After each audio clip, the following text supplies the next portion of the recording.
Ανωδικά θα κινηθούν φέτος οι βάσεις εισαγωγής στα πανεπιστήμια για το ΔΕΗ, όπως προκύπτει από τα στατιστικά στοιχεία που δημοσιοποίησε το Υπουργείο Παιδείας.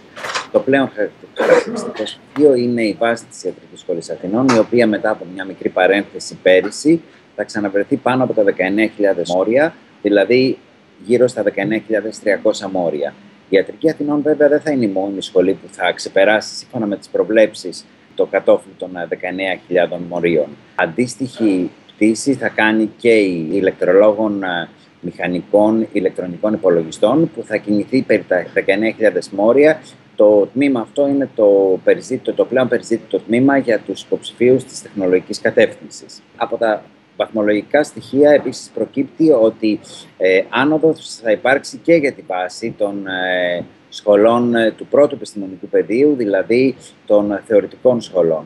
Ενδεικτικά, η νομική Αθηνών θα κινηθεί γύρω στα 18.800 μόρια, δηλαδή κάπου 200 μόρια πάνω από την περσινή βάση, ενώ η νομική Θεσσαλονίκης θα βρεθεί κοντά στα 18.600 μόρια. Το μόνο επιστημονικό πεδίο στο οποίο οι βάσεις θα κινηθούν στα ίδια επίπεδα με πέρυσι θα είναι το πέμπτο επιστημονικό πεδίο, στο οποίο περιλαμβάνονται οι σχολές της οικονομίας και διοίκησης, και αυτό διότι φέτος το ενδιαφέρον των υποψηφίων είναι χαμηλότερο σε σχέση με πέρυσι. Δηλαδή, πολύ λιγότεροι υποψήφοι δήλωσαν το πέμπτο επιστημονικό πεδίο, κάτι το οποίο αποδίδεται στην κρίση, την οικονομική κρίση και την μείωση του ενδιαφέροντος για τα επαγγέλματα του οικονομικού τομέα. Έτσι, ενδεικτικά, η Σχολή Λογιστικής και Χρηματοοικονομικής του Οικονομικού Πανεπιστημίου Αθηνών θα κινηθεί γύρω στα 17.400 μόρια, ενώ το Τμήμα Οργάνωσης και Διοίκησης Επιχειρήσεων, πάλι του Οικονομικού Πανεπιστημίου Αθηνών, θα κινηθεί γύρω στα 16.400 μόρια. Σαφώς οι βαθμολογικές επιδόσεις φέτος, σε σχέση με πέρυσι, είναι πολύ καλύτερες. Είναι ενδεικτικό ότι μόνο σε 5 μαθήματα υπάρχει μείωση των αριστούχων, καθώς και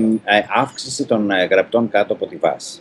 Συνολικά, η εικόνα των μαθημάτων γενικής παιδείας έχει το ενδιαφέρον ότι φέτος μειώθηκε πάρα πολύ η συμμετοχή στα μαθηματικά γενικής παιδείας, και αυτό αποδίδεται στο γεγονός ότι πέρυσι είχαν τεθεί εξωπραγματικά θέματα, όπως χαρακτηρίστηκαν. Έτσι, φέτος πάρα πολλοί υποψήφοι δεν ρίσκαραν την επιλογή των μαθηματικών, αντίθετα στράφηκαν προς την βιολογία γενικής παιδείας και κάποιοι προς τη φυσική γενικής παιδείας. Μετά την ανακοίνωση των στατιστικών στοιχείων για τους υποψηφίους των γενικών λυκείων, θα ακολουθήσει η ανακοίνωση των στατιστικών για τους υποψηφίους των ΕΠΑΛ που διεκδικούν μια θέση στα ΤΕΗ, καθώς και των στατιστικών στοιχείων για τα ειδικά μαθήματα. Οι βάσεις εισαγωγής σε πανεπιστήμια και ΤΕΗ θα ανακοινωθούν το τρίτο δεκαήμερο του Αυγούστου.